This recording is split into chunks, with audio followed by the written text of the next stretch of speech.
in Massachusetts. The Connecticut River flows through New Hampshire, Vermont, Massachusetts, and Connecticut. In 1794 and 95, the first canal was built on the Connecticut River to help people navigate, probably the first in North America ever. And it used a lock system, it used a lift system on an inclined plane, dinner locks. And this became the first of 6 canals for navigation on the Connecticut River.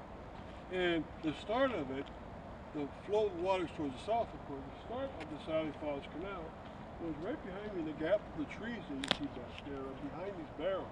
It's on private land now, but there was a wing dam that also went straight for a while, and it forced water in to a 2-lock system here.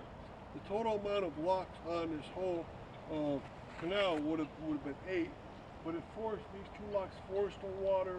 The dam forced the water in. The 2-lock system helped the boat to get to the correct level that they'd be on the canal with. All right, so the canal itself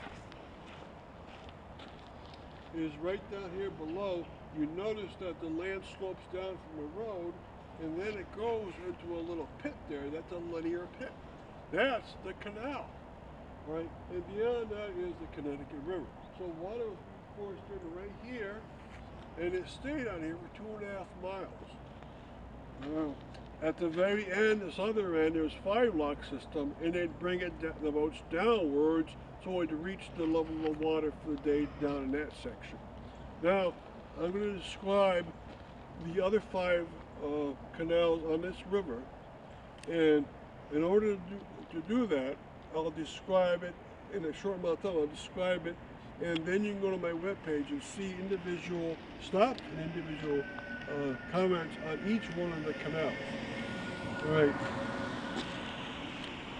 So if you went up further north, the first one you'd meet further up north would be the Olcott Canal, and it was only about 500 yards long. It had 5 locks, and it was in Lebanon, New Hampshire, in the village of West Lebanon. And there it was made such that boats can get through the White River Lower Falls and the White River Upper Falls. So the separation between the 2 falls, I don't know yet, but it was a very clever system because they were able to get boats up and down that point where it wasn't navigable.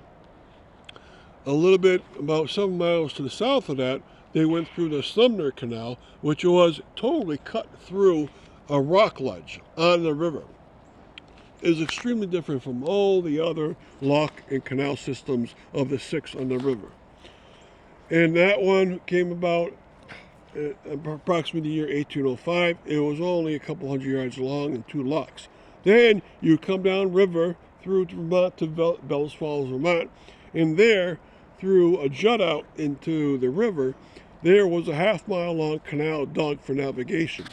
And it used 10 lock system to get it up to the correct height. Such was the drop of water from that point. Okay, now they navigated through that either direction, of course, and then they'd come down lower and lower to the Montague Canal, which was the Montague Canal was in a town that later would be called Turner's Falls, or town of Montague. And there they went through a 10-lock system. They were very spaced out, most of those locks. 5 of them were right together towards the south. The canal was 2.5 miles long. It was the twin canal to the Hadley Falls Canal, built by the same people.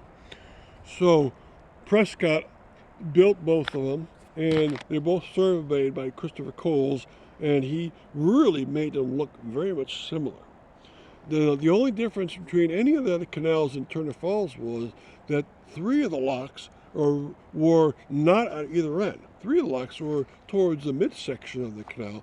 That's because the terrain in Montague was such that it gets very steep very quickly. All right, now it comes South Hadley, and then the last one was in Connecticut, and it spread between Windsor Locks and Suffield, Connecticut, and it was called the Enfield Falls Canal Dam and Lock System. And there they had it about 5 miles long, and it was very important because They made it 32 feet wide so boats can get through, boats can go past each other. And all the other canals, they had to have little ponds or labies where they'd have to wait for the next boat coming the other direction to come by. So this incredible system is very important. It made the farmers very rich up north. It made some of the merchants down south in Hartford and Springfield rich too. And it made the people that bought stocks in the canals very rich.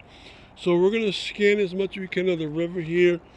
And the reason why is because I want you to see exactly where the canal is. If you look on that snow-covered log, that's kind of where the start of it is. And then if you look downwards, keep looking at the difference in terrain between the grass area sloping down to a flat area, but it's not really flat because if you go down and look at it, that's where the 4-foot deep canal was located. And then the river. And so this kept going and going. Now, can you imagine for 2.5 miles? I think about 1.1 miles is still distinguishable. Okay, thank you for coming in and stop.